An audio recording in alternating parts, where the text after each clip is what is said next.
Mis hermanos, como les decía, para mí es una gratitud al Señor siempre poder exponer su palabra, también un gran desafío y continuar con este tema del corazón, como anunciaba también nuestro hermano Cristian.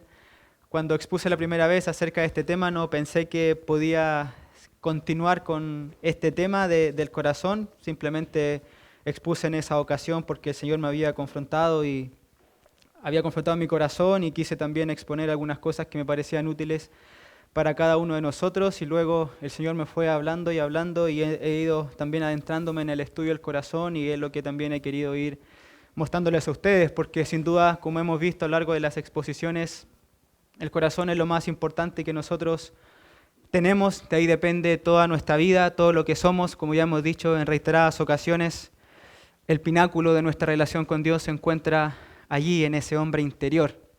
Entonces quisiera seguir estudiando acerca de ese tema, más bien en el día de hoy hacer como una reflexión más bien del Salmo 144 que leímos también hace un ratito atrás. Quisiera nuevamente orar al Señor para pedir su dirección, para que nos ayude en este tiempo, por favor. Así que hermanos, acompáñenme, por favor. Señor, te damos gracias porque nuevamente estamos frente a tu palabra. Es todo lo que necesitamos, Señor. Escucharte a ti, Señor, cambia nuestras vidas. Poner oído, Señor, a tus palabras siempre es algo para nosotros que impacta y tú usas tu palabra, Señor, para transformarnos. Y vamos a ti, Señor, nuevamente porque sin ti, sin la ayuda de tu Espíritu Santo, nosotros no podemos tratar estos asuntos. Señor, si tú no obras en medio de nosotros, yo soy metal que resuena y címbalo que retiñe. Mis hermanos, Señor, no van a escuchar nada más que palabras vanas. Es por eso, Señor, que te pido que tú nos ayudes con entendimiento por medio de tu Espíritu, Señor. Que estés obrando invisiblemente en nuestros corazones, Señor, por medio de tu Espíritu, Señor, usando tu palabra. Te damos gracias nuevamente, Señor, por este tiempo y oramos en tu nombre, Señor Jesús. Amén. Hasta la fecha he venido haciendo 6 exposiciones con respecto a este tema del corazón y todas han tenido como objetivo que entendamos la importancia de nuestro corazón para que luego podamos amar más al Señor. Esa es la gran razón, esa es lo que también a mí me mueve seguir hablando de este tema, que es que conozcamos nuestro corazón para que nuestro corazón luego ame mucho más al Señor. Y creo que hemos llegado aquí a un punto importante en este tema porque hemos comenzado a ver cómo nuestro corazón puede ser impactado para que ame y tenga una relación más profunda con nuestro Dios. Y sin haberlo planificado, en realidad hemos ido siguiendo una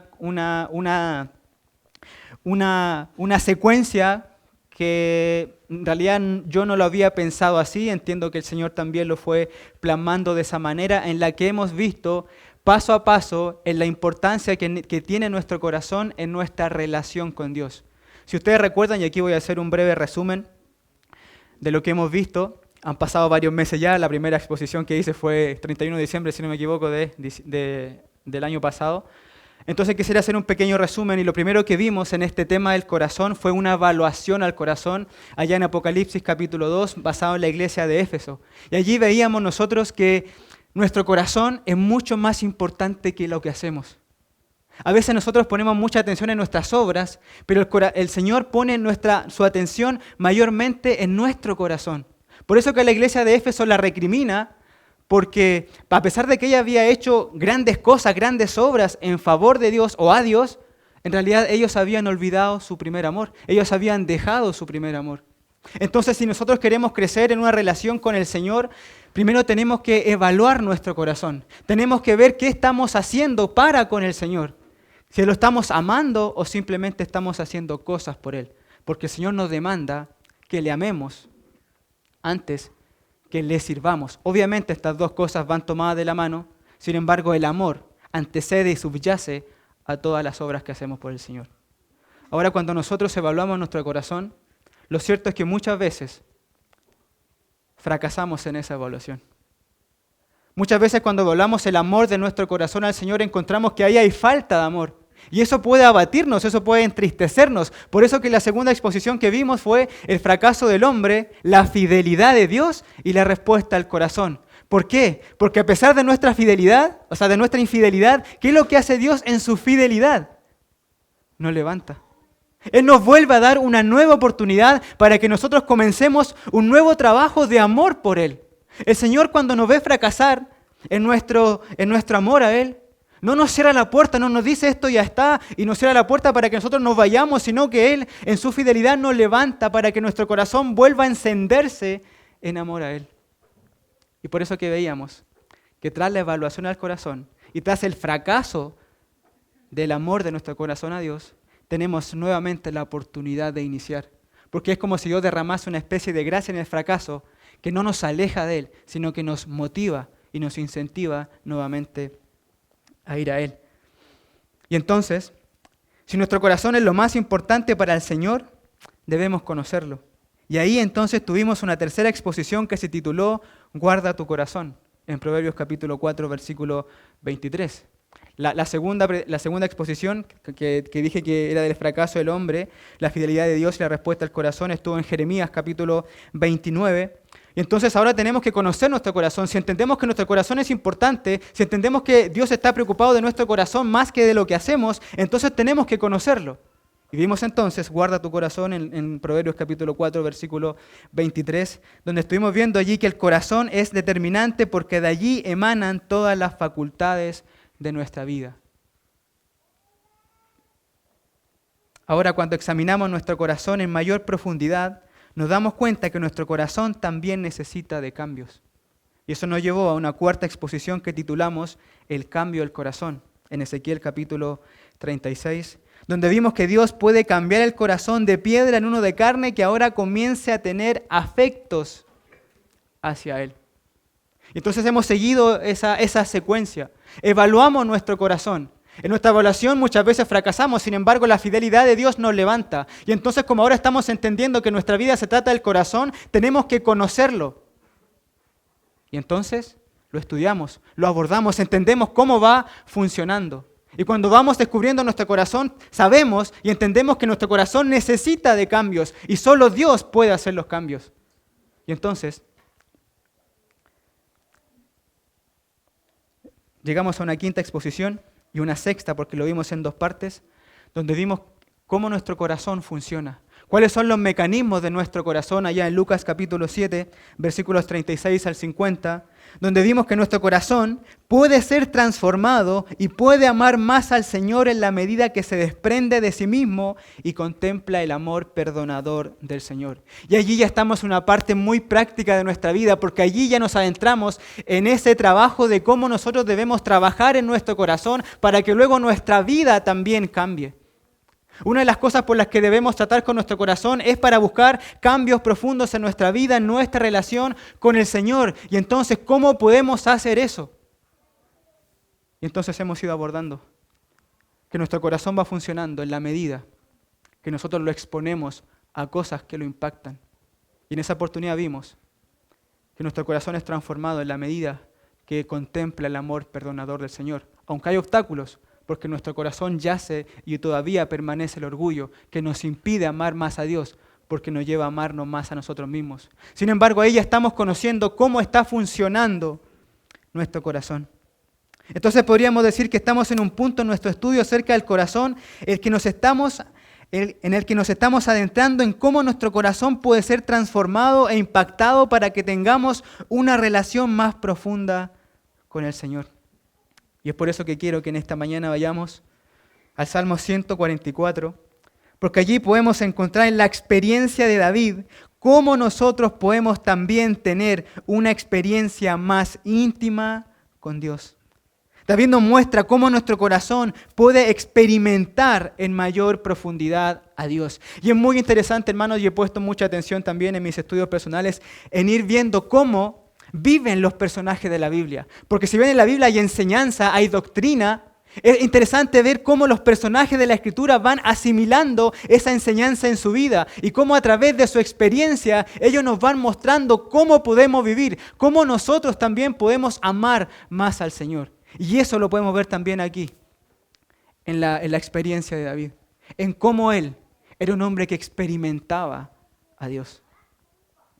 Salmo 144, versículo 1 dice: en adelante. Bendito sea Jehová, mi roca, quien adiestra mis manos para la batalla y mis dedos para la guerra.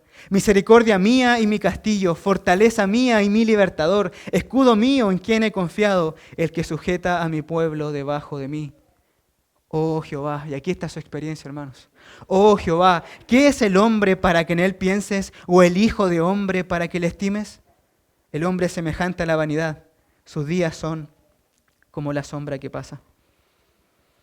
El Salmo es una oración de David donde él pide a Dios que le libre de sus enemigos. Eso dicen los versículos 7 y 8 que también leo para ustedes para ir contextualizando un poco y adentrándonos en esta experiencia de David. Dice, envía tu mano desde lo alto, esta es su petición, redímeme y sácame de las muchas aguas, de la mano de los hombres extraños, cuya boca habla vanidad y cuya diestra es diestra de mentira. Esa es la razón por la cual él está orando, para pedir liberación de sus enemigos. Y entonces lo que va a hacer David inicialmente en su oración es traer a la memoria las obras pasadas de Dios en favor suyo como un acto de confianza, entendiendo que si Dios obró una vez en favor suyo, también lo podría hacer nuevamente. Y así es como inicia los primeros versículos del Salmo. David está en una situación de apremio, está siendo apremiado por sus enemigos, sin embargo, él recuerda lo que Dios había hecho por él, versículos 1 y 2. Y esto último es importante, porque mientras David oraba dando gracias a Dios y recordando lo que Dios había hecho por él en tiempos pasados, se da cuenta en los versículos 3 y 4 de lo asombroso que era que Dios haya obrado en su favor. Él comienza entonces a darse cuenta de lo que está ocurriendo. Él comienza a experimentar a Dios. Y por eso que en medio de la oración, los versículos 3 y 4 es como un paréntesis, como que Él se detiene y hace un clic en su mente, como dice, ¿qué está pasando? Oh Jehová, está recordando lo que Dios hace por él, pero de repente dice, oh Jehová, ¿qué soy yo para que tú hagas esto por mí? Entonces él, en su oración, comienza a experimentar a Dios. Y aquí está la esencia de la enseñanza de esta mañana. Porque aquí podemos ver que experimentamos y amamos más a Dios en la medida que somos asombrados por lo que Él ha hecho en nuestras vidas, considerando quién es Él y quiénes somos nosotros. Esa es la idea principal acá. David está experimentando a Dios de una manera especial, pero ¿cómo lo hace? ¿Qué está ocurriendo en su mente? ¿Qué está ocurriendo en su corazón? Y nos está mostrando aquí que nosotros podemos experimentar y amar más a Dios en la medida que nos asombramos por Dios. Y ese asombro viene cuando nosotros consideramos quién es Dios y quiénes somos nosotros. Nuevamente esa ecuación de quién es Dios y quiénes somos nosotros es clave para que nosotros vivamos una vida de mayor devoción a Dios. Lo vimos hace unas semanas atrás con la mujer pecadora que experimenta el perdón de Dios. ¿Quién es Dios y quiénes somos nosotros? Considerar esas dos cosas es lo que hace que nuestro corazón vaya germinando, vaya floreciendo amor por nuestro Dios. Y es en eso entonces que quisiera adentrarme en esta mañana, en cómo nuestro corazón puede experimentar a Dios para luego tener una relación más profunda y deleitable con Él.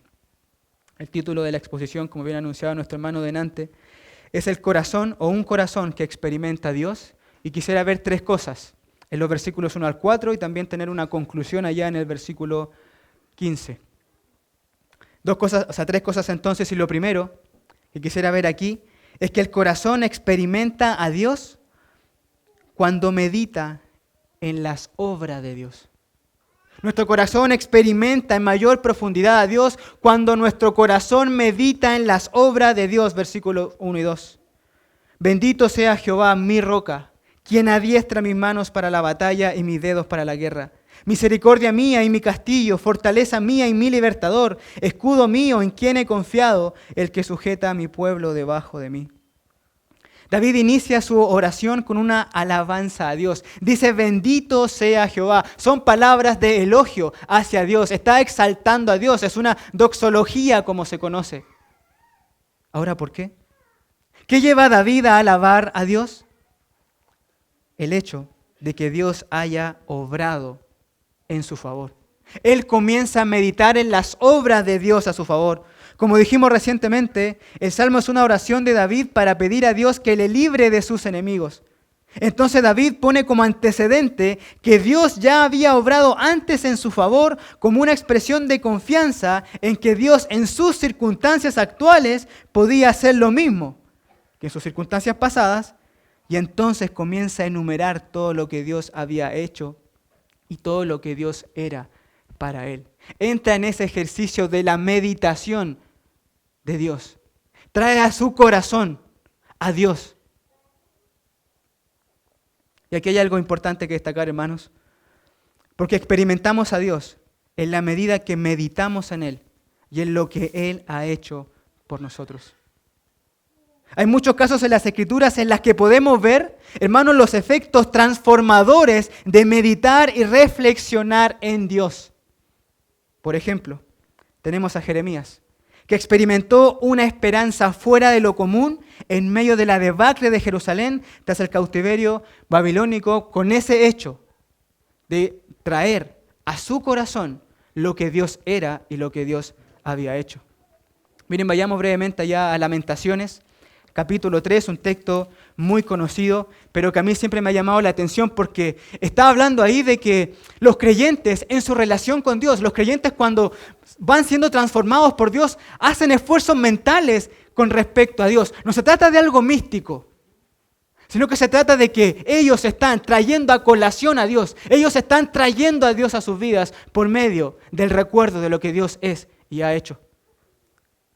Capítulo 3, versículo 19 dice: acuérdate de mi aflicción y de mi abatimiento, del ajenjo y de la hiel. Lo tendré aún en memoria, porque mi alma está abatida dentro de mí. Noten, esto recapacitaré en mi corazón, por lo tanto esperaré. ¿Qué es lo que iba a recapacitar en medio de la debacle que había en Jerusalén? Que sabemos que tras el cautiverio babilónico, lo único que hubo ahí fue una debacle. ¿Qué es lo que recapacita? Dice, por la misericordia de Jehová no hemos sido consumidos, porque nunca decayeron sus misericordias, nuevas son cada mañana, grande es tu fidelidad. Noten ahora, la alabanza, mi porción es Jehová, dijo mi alma, por tanto en él esperaré. Noten cómo esa recapacitación, cómo ese esfuerzo mental, cómo la consideración de quién era Dios hace que Jeremías se levante por encima de las circunstancias. Versículo 25, bueno es Jehová a los que en él esperan, al alma que le busca. Bueno es esperar en silencio la salvación de Jehová. Bueno le es al hombre llevar el yugo desde su juventud. Ha cambiado todo. Ha cambiado todo. Por ese hecho de que él recuerda y medita en quién es Dios. Es decir, que el ejercicio de la reflexión de quién es Dios y lo que ha hecho trae consigo una experiencia particular que nos acerca a Dios y que luego le va dando forma a la manera en la que vivimos. Por eso que es tan importante meditar en mayor profundidad en todo lo que Dios hace, mis hermanos. Porque es cuando meditamos y reflexionamos en Dios que nuestros corazones comienzan a encenderse y a responder ante Él. Ese es el primer paso. Llenar nuestra mente, nuestro corazón de quién es Dios. Por eso que es tan importante conocerlo. Por eso que es tan importante dedicarle nuestra vida al conocimiento de Dios. Porque en situaciones difíciles es eso también lo que nos va a levantar. Y es eso también lo que nos va a transformar en medio de nuestras circunstancias. Eso hizo David. Comenzó a recordar las obras de Dios a su favor y su corazón comenzó a encenderse en asombro y alabanza. Notemos algunas cosas que comenzaron a llenar el corazón de David. Versículos allí 1 y 2. Bendito sea Jehová, mi roca, quien adiestra mis manos para la batalla y mis dedos para la guerra, misericordia mía y mi castillo, fortaleza mía y mi libertador, escudo mío, en quien he confiado, el que sujeta a mi pueblo debajo de mí. Pertinentemente, David recuerda todo lo que Dios era y había hecho en su vida en circunstancias de peligro anteriores. Él dice que Dios había sido, primero, un refugio. Esto lo vemos en las expresiones de que Dios era su roca, su castillo, su fortaleza, su libertador y su escudo. La imagen que nos muestra es la de un Dios protector que lo ha guardado en un lugar seguro. Es como si Dios lo tuviera escondido en un lugar impenetrable para que sus enemigos no le causen daño. En segundo lugar, Él dice que Dios es su victoria. Eso lo vemos cuando dice que Dios adiestraba sus manos para la batalla y el que sujetaba a su pueblo debajo de Él. Es decir, que Dios era la razón de su habilidad en su oficio como rey. De manera que Dios no solo obraba en favor de David en términos internos, dándole ánimo, esperanza o levantándolo, sino que también lo hacía en sus labores regias, en la cotidianidad de sus labores como rey. Dios también estaba presente allí y Él lo recuerda. Y en tercer lugar, Él dice que Dios es su misericordia. Es decir, que Dios era su mayor bien. ¿Por qué decimos eso? Porque Dios no trataba a David como lo merecía en sus pecados, sino que por el contrario, le concedía bendiciones tanto espirituales como materiales, como el rey de Israel. De tal manera, hermanos, si quiero expresarlo de la siguiente manera. David recuerda lo activo que Dios estaba en su vida. Él recuerda lo activo que Dios estaba en su vida. Que la relación que tenía con Dios era una relación vivencial donde él veía permanentemente la mano de Dios en su vida. Eso está recordando cómo Dios había actuado palpablemente en toda su vida. Y hermanos, esto es también muy significativo porque ver a Dios activo y obrando en nuestras vidas es algo que debiera impactar nuestro corazón. Dios no es un pensamiento abstracto. Dios no es un concepto.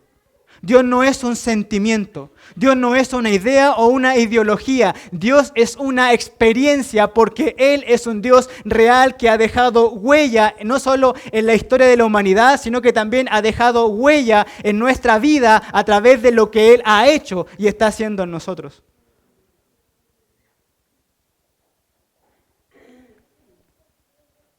Y digo que esto debiera impactar nuestro corazón, porque tener a Dios tan cercano a nosotros es algo que no debiera dejarnos indiferentes. Hermano, yo no sé si ustedes se han puesto a pensar, pero la idea de tener a Dios tan cercano, que Dios esté tan activo, es incluso una idea que es abrumante.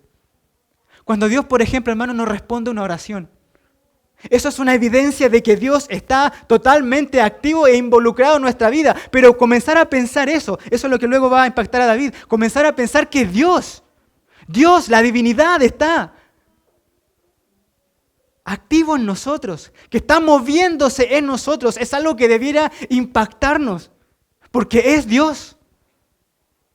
Recuerdo a Manoa con su esposa por el nacimiento de Sansón, cuando tienen un encuentro con el ángel de Jehová, que se entiende que era el Señor Jesucristo preencarnado.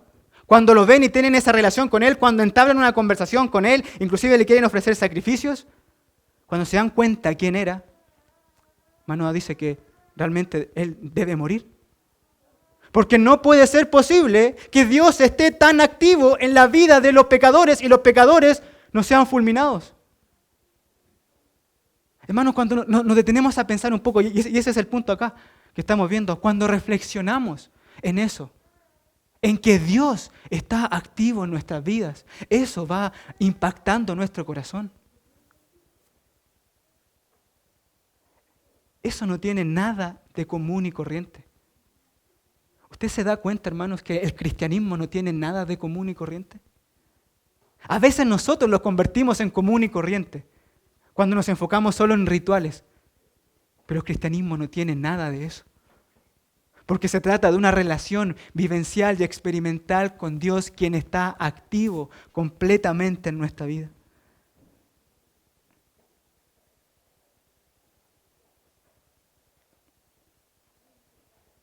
Eso es lo que nos está mostrando David aquí al recordar las obras de Dios. Que él tenía una relación vivencial y experimental con Dios en su vida. Noten ahí esa palabra pequeñita, mí, que está reflejando esa intimidad con Dios, quien adiestra mis manos para la batalla y mis dedos para la guerra, misericordia mía y mi castillo, fortaleza mía y mi libertador, escudo mío en quien he confiado, el que sujeta a mi pueblo debajo de mí. ¿Notan que es una relación? ¿Notan que él está recordando la mano de Dios en su vida experimental? Y quiero que noten, hermanos, ahora que meditar en cómo Dios estuvo activo en la vida de David, llevó a David a experimentar más profundamente a Dios. Recuerden que eso estamos viendo. ¿Cómo podemos experimentar una relación más profunda con Dios? Bueno, cuando David se da cuenta que Dios está activo en su vida, el considerar eso lo lleva a él a experimentar a Dios de manera más profunda. Miren lo que dice la tercera frase del versículo 2. Escudo mío, en quien he confiado. Noten, escudo mío, esto es lo que es Dios para mí. Y entonces, ¿cómo yo respondo? En quien he confiado. Que Dios sea escudo produce en David una mayor confianza en Dios, un mayor conocimiento de Dios. Es decir, que está experimentando a Dios en una confianza mucho mayor que la que tenía. Parece una nimiedad, pero David nos está mostrando que al ver que Dios ha sido su escudo, eso lo ha llevado a experimentar confianza en Dios. Es decir, que meditar en los favores de Dios ha impactado su vida al punto de que ha experimentado mucho más a Dios. La protección constante de Dios ha hecho que David confíe más en Él. Es decir, que lo experimente más en su vida. ¿Lo notan? Y eso es interesante. Porque todo lo que Dios hace por nosotros, hermanos, no lo hace con el objetivo de que simplemente obtengamos algo de Él. No lo hace con el objetivo de simplemente cuidarnos o proveernos de algo, sino que a través de lo que Dios hace por nosotros, Él se está revelando para que nosotros tengamos una comunión más cercana con Él. En otras palabras, Dios está activo en nuestras vidas y nos concede favores para que le experimentemos y le conozcamos en mayor profundidad. Él nos da algunas bendiciones, pero no para que nos quedemos con las bendiciones, sino para que le veamos a Él. Él está mostrando algo de sí mismo a través de lo que nos está dando. Eso es lo que está haciendo, lo que está reconociendo aquí David. Eso es lo que nos está mostrando más bien. Que Dios nos está revelando algo de sí mismo cuando Él otorga favores a su pueblo.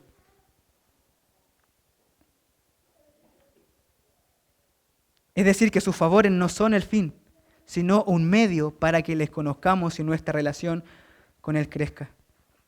Por eso que es tan importante meditar en los favores de Dios, porque si no meditamos en ellos, seguramente no vamos a encontrar al Dios que nos favorece, cuando es Dios y no sus favores los que transforman nuestra vida. Muchos en la historia han recibido bendiciones de Dios, pero lo cierto es que no todos le han experimentado. Por eso que la meditación en los favores de Dios nos da ojos para ver al Dios que favorece. Por eso que una de las cosas que debemos sin duda pedir al Señor es que nos abra nuestros ojos para no quedarnos con la bendición, sino que nos podamos quedar con el bendito que da la bendición. Nuestra vista a veces es demasiado corta y nosotros generalmente terminamos con la gratitud por lo que obtuvimos. Pero a veces nos cuesta elevar un poquito más la vista para conocer qué está revelando Dios de sí mismo a través de lo que nos está dando. Si Dios nos fortalece, por ejemplo, en alguna situación de aflicción, Él no quiere que simplemente nos sintamos fortalecidos, sino que quiere que veamos que Él es un Dios fuerte. O si nos provee, Él quiere que veamos que Él es un proveedor. Si Él nos sustenta en nuestra vida de creyente, es porque Él quiere que también veamos que Él es un preservador. Todo tiene que ver con Él. Hay un mensaje que está detrás de la bendición y ese es Dios. Es su carácter y eso hay que apreciar. Esa es la lucha. Ver mucho más allá de lo que recibimos. Es ver a Dios a través de lo que Él nos da. Ahora, mientras David recordaba los favores de Dios, pudo ver al Dios que estaba detrás de las bendiciones. ¿Por qué? Porque su oración parece sufrir un cambio en los versículos 3 y 4.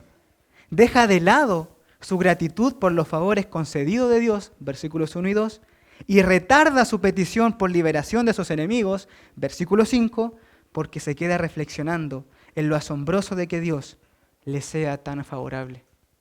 Y esto nos lleva a lo segundo, y es que el corazón que experimenta a Dios se asombra de quién es Dios. Versículos 3 y 4. Oh Jehová, ¿qué es el hombre para que en él pienses? ¿O el hijo del hombre para que lo estimes? El hombre es semejante a la vanidad, sus días son como la sombra que pasa. En medio de su gratitud, David se dio cuenta y asimiló en mayor profundidad la magnitud de lo que estaba diciendo. Es como si su mente y su corazón hayan hecho un clic al darse cuenta de la implicancia de lo que estaba diciendo. En otras palabras, quedó impactado por la realidad de que el Dios eterno condescienda de esa manera con él. David se refería a Dios como su propio Dios y podía enumerar las múltiples ocasiones en las cuales Dios había obrado a su favor, pero ahora queda impactado y lleno de asombro. Es como si exclamara medio descolocado: ¿pero cómo es posible todo esto? ¿Cómo es posible que Dios sea mi roca, mi refugio, mi fortaleza, mi libertador o aquel que adiestra mis manos para la batalla, si yo soy solo un hombre? ¿Cómo es posible que Dios sea todo eso para mí si yo soy un ser insignificante delante de Él? Eso es como si lo colapsara, que lo hace interrumpir su gratitud, que lo hace postergar la petición, porque se da cuenta que lo que está ocurriendo nuevamente no es nada de ordinario. ¿Cómo es posible que Dios sea todo esto para mí, siendo quien soy? Es como si rozara lo absurdo. ¿Cómo es posible? Dios es muy grande, yo muy pequeño. ¿Por qué lo hace? Y noten que David nuevamente ha desplazado las dádivas de Dios a un segundo plano. Ya no está interesado en las dádivas de Dios, aunque le benefician, aunque le animan. No está interesado ahora. Su foco de atención no son las dádivas. Ahora lo que llena su mente y su corazón es la condescendencia de Dios para con él, siendo un ser tan pequeño. Su foco principal ya no está en las dádivas ni en lo que Dios es para él, sino en el hecho increíble de que el mismísimo Dios lo considere para bendecirle, siendo él tan insignificante. Y hermanos, esto también es muy importante, porque jamás vamos a experimentar una relación más profunda con Dios si solo nos quedamos en cómo nos sentimos por las bendiciones que hemos recibido. Voy a repetir esto. Jamás vamos a experimentar una relación más profunda con Dios si solo nos quedamos en cómo nos sentimos por las bendiciones que hemos recibido. Es decir, si cuando Dios nos bendice, terminamos en nosotros y no en Dios. Sí debemos recordar las bendiciones de Dios, pero no debemos detenernos en las bendiciones y en la satisfacción de obtenerlas, sino que debemos ir más allá y terminar asombrados en que Dios nos las haya querido conceder a pesar de quienes somos. ¿Recuerdan la parábola de los dos deudores allá en Lucas capítulo 7 que vimos hace unas semanas atrás? ¿Cuál era el resultado del perdón? A mí me llamó mucho la atención eso, porque el Señor dice, ¿cuál de ellos le amará más? Nos dice, ¿cómo se sintieron los deudores tras el perdón? Nos dice, ¿cuál fue tu experiencia? ¿Cómo te sentiste? ¿Cómo lo experimentaste en términos de tu alivio, por ejemplo? Lo cual sí es importante, pero no termina allí. El Señor no le está diciendo a los perdonados cómo se sintieron tras el perdón, sino que les está mostrando y quiere que ellos amen más al perdonador. Allí está el punto, no detenerse en la bendición de Dios, sino que nuevamente elevarse para ver al Dios que está detrás de la bendición, en este caso de los dos deudores del perdón.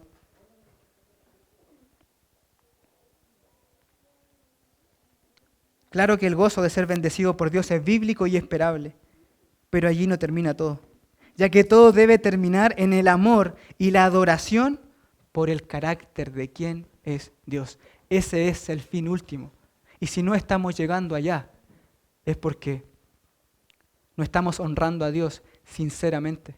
Si no estamos llegando allá es porque hay algún obstáculo que nos está impidiendo experimentar aquella relación más profunda con Dios, y eso tiene que ver, lo vimos en Lucas también, nuestro propio orgullo. Pero ese es el fin, ver a Dios a través de todo lo que Él nos da.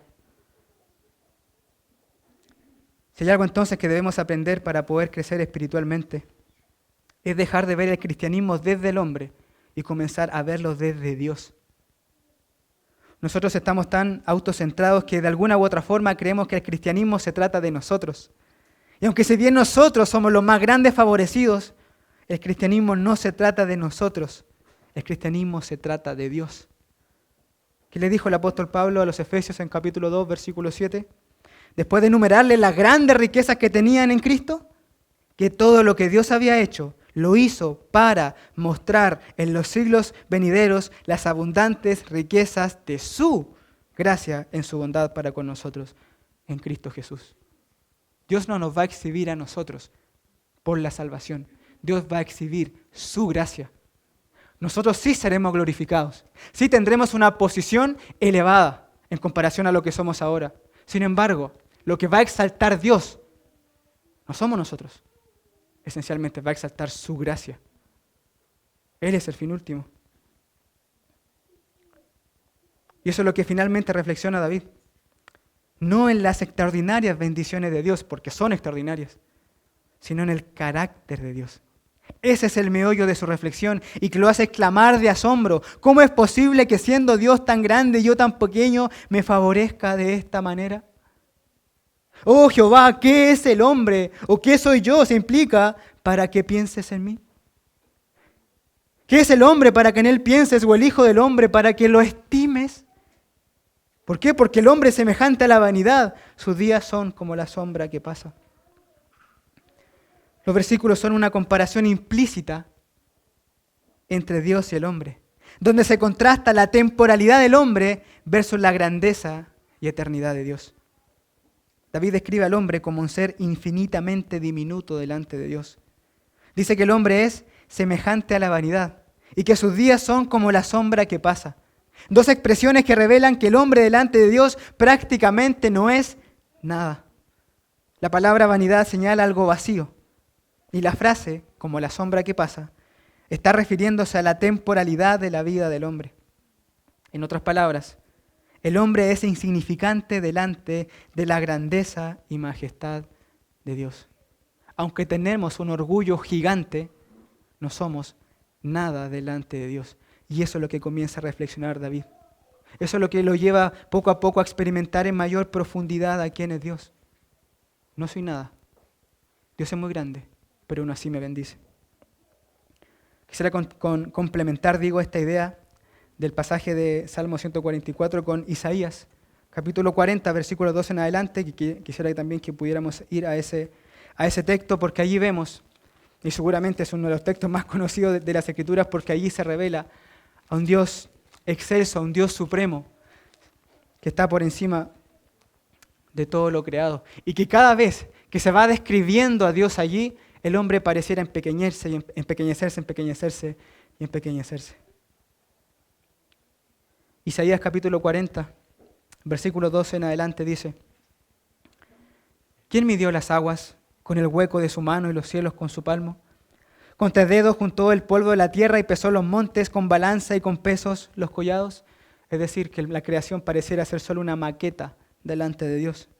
¿Quién enseñó al Espíritu de Jehová o le aconsejó enseñándole? ¿A quién pidió consejo para ser avisado? ¿Quién le enseñó el camino del juicio, le enseñó ciencia o le mostró la senda de la prudencia? Dios es extremadamente sabio, no necesita absolutamente de consejeros. He aquí, y aquí se comienza a revelar su grandeza. He aquí que las naciones, todo lo que conocemos como mundo, entonces, le son como la gota de agua que cae del cubo. Y como menudo polvo en las balanzas le son estimadas. He aquí que hace desaparecer las islas como polvo. Ni el Líbano bastará para el fuego, ni todos sus animales para el sacrificio.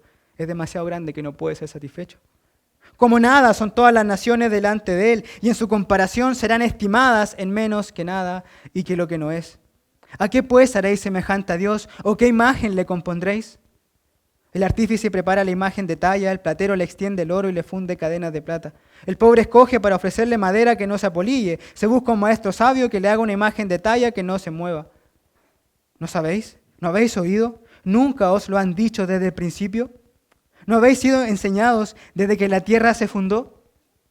En comparación a los dioses falsos, dice, Él está sentado sobre el círculo de la tierra, cuyos moradores son como langostas. Él extiende los cielos como una cortina, los despliega como una tienda para morar.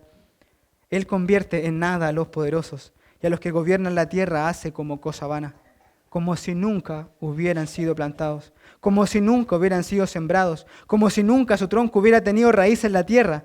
Tan pronto como soplan ellos se secan y el torbellino los lleva como hojarasca. ¿A qué pues me haréis semejante o me compararéis? Dice el santo. Levantad en alto vuestros ojos, noten nuevamente ese ejercicio. Miren, miren, miren, observen. Y mirad, ¿quién creó estas cosas? Él saca y cuenta su ejército, a todas llama por sus nombres, ninguna faltará. Tal es la grandeza de su fuerza y el poder de su dominio. El pasaje nos muestra que la figura del hombre se minimiza casi al punto de la extinción ante la grandeza y majestad de Dios. Apenas puede distinguirse su presencia. Es como si fuera un leve susurro que ya se pierde y ni se oye. Es decir, que en la tierra y entre sus pares, el hombre puede hacer mucho ruido y aún engrandecerse, pero es visto desde el cielo como un pigmeo, como una simple hormiga, que aunque fuese reina, sigue siendo hormiga. Y David seguramente tenía comparaciones similares en su mente al escribir esta porción del Salmo. La imagen de un Dios que está en el pináculo de toda la creación frente a un hombre de quien apenas se percibe su presencia. Por eso que lo sorprende sobremanera el hecho de que a pesar de todo, Dios le sea tan favorable. Porque no hay razón para que Dios lo sea. Eso podríamos entender que está en su pregunta, en su expresión de asombro. Oh Jehová, ¿qué es el hombre para que en él pienses? O sea, si yo soy tan pequeño que tú no tienes por qué hacer todo lo que haces por mí. Hermanos, nos hemos puesto a pensar en que no hay razón humana para que Dios nos sea favorable.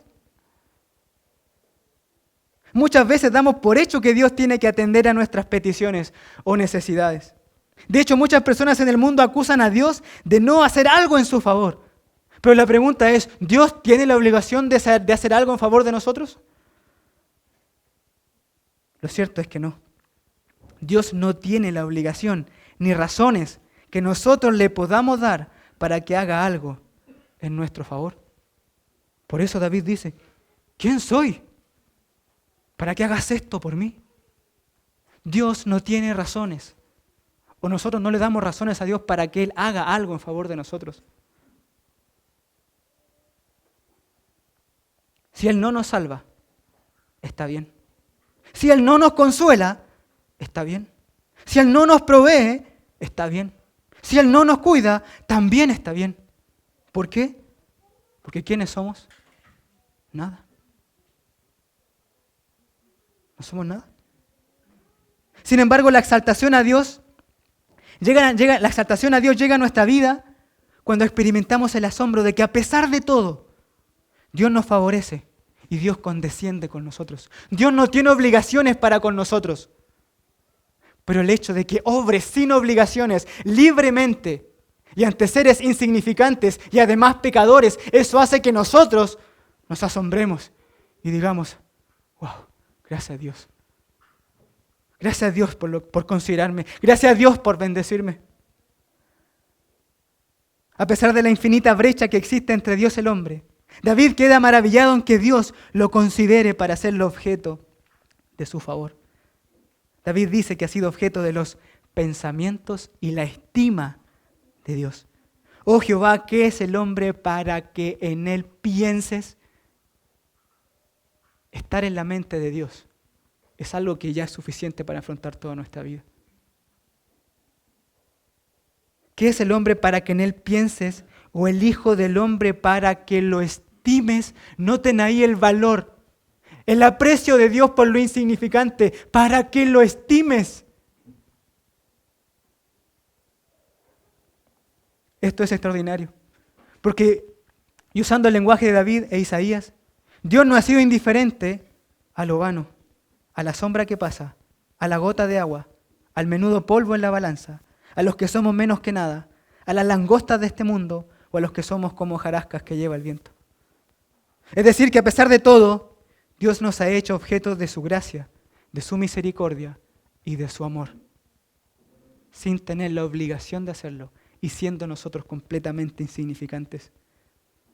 Por eso, hermanos, que cuando uno medita en estas cosas, es imposible no asombrarse y a la vez experimentar un sentido de devoción e incluso de fortaleza en Dios. De hecho, David se fortalece en Dios con esto, en sus circunstancias difíciles.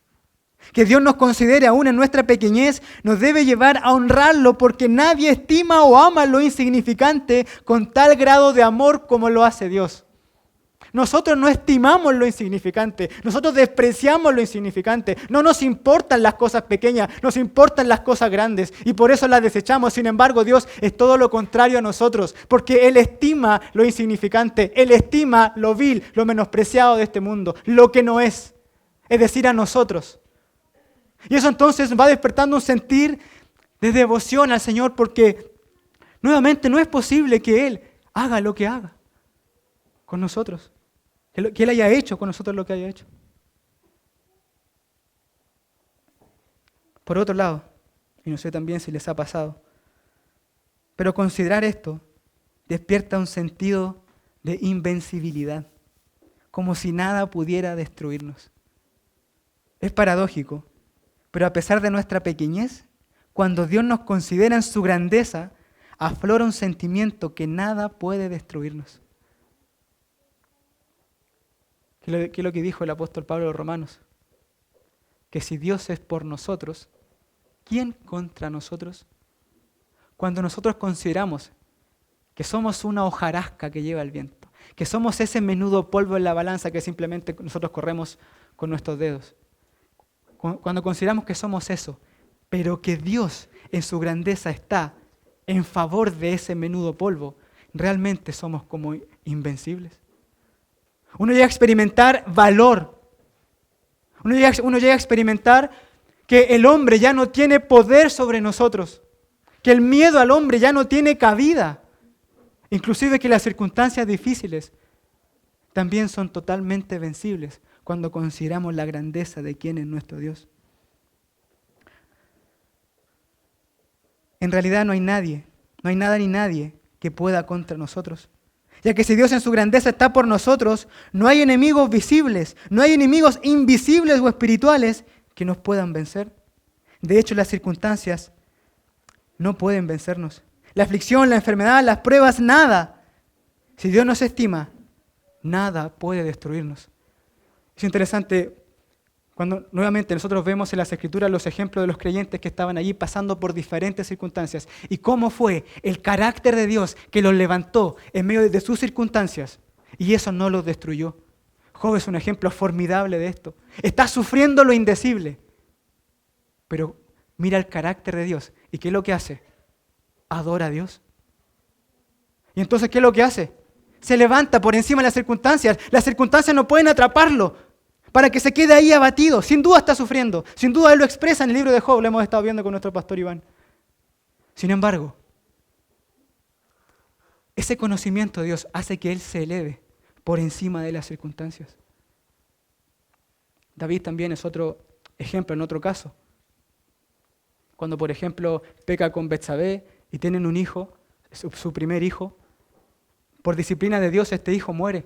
¿Y qué es lo que hace David? Ora a Dios para que no le quite la vida a su hijo. Sin embargo, Dios disciplina a David quitándole la vida de su hijo pequeñito. Y cuando muere, y entendemos que obviamente la pérdida de un bebé es tremendamente dura, ¿qué es lo que hace David? Ora a Dios y adora a Dios en la disciplina. ¿Por qué? Porque tiene en su mente el conocimiento de Dios, la grandeza de Dios. Entiende que lo que Dios hizo es justo. Entonces el carácter también justo de Dios nos ayuda a enfrentar situaciones de disciplina, por ejemplo. El carácter de Dios aborda absolutamente todas nuestras circunstancias de nuestra vida. Absolutamente todas. No hay ninguna que quede fuera del carácter de Dios. Todas pueden tener una implicancia allí. ¿Notan entonces, hermanos, cómo experimentar la grandeza de Dios transforma nuestra vida? Han sido ejemplos breves, pero quiero dejarles con eso. cómo conocer a Dios en su grandeza hace que todas nuestras circunstancias inclusive pierdan su fuerza. Por eso que el apóstol Pablo va a decir luego a los Corintios que podemos estar derribados, pero no destruidos. Ahora yo quisiera reflexionar también aquí en que Dios estimó al hombre en un grado que David seguramente no entendió a plenitud en su oración. ¿Por qué? Porque hubo un punto en la historia donde Dios estimó tanto al hombre que vino al mundo para salvarlo de sus pecados.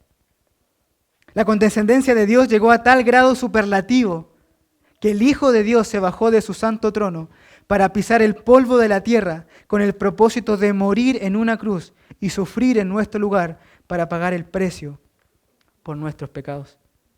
Si ya era mucho que Dios estime al hombre al bendecirle con dones y favores desde el cielo, cuánto más lo es que Dios haya venido en persona a la tierra para rescatar a los pecadores y llevarlos a su presencia. Eso no puede ni siquiera describirse ni explicarse con palabras. Considerando más aún que no solo éramos diminutos delante de Dios, sino que también éramos enemigos de Dios. Es decir, que Dios no solo estimó a lo pequeño del mundo, sino que también estimó a los rebeldes del mundo, que solo eran dignos de su castigo. Era el colmo, además de pequeños rebeldes. Sin embargo, Dios envió a su Hijo. Nos estimó tanto que envió a su Hijo. Si hay alguna razón por la cual Dios debiera habernos considerado, es para el justo castigo que nuestros pecados merecen. Pero Él hizo todo lo contrario. Nos consideró para salvación. Dice 1 Tesalonicenses capítulo 5, versículo 17. Porque no nos ha puesto Dios para ira, sino para alcanzar salvación por medio de nuestro Señor Jesucristo. Por lo tanto, y tal como hemos dicho en exposiciones anteriores, es la contemplación de la cruz del Señor Jesucristo el único medio para experimentar y amar en mayor grado a nuestro Dios.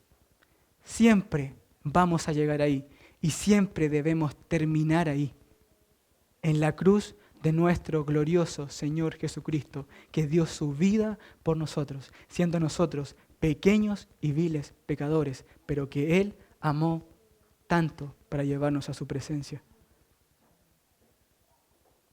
Por eso que también el resultado ahora de experimentar a Dios es el deleite en Dios. Y esto es lo último que lo veo a modo de conclusión nada más y de manera más breve. Y es que el corazón que experimenta a Dios se deleita en Dios. Vimos que el corazón que experimenta a Dios medita en las obras de Dios, que el corazón que experimenta a Dios se asombra de quién es Dios, y entonces como consecuencia, el corazón que experimenta a Dios se deleita en Dios.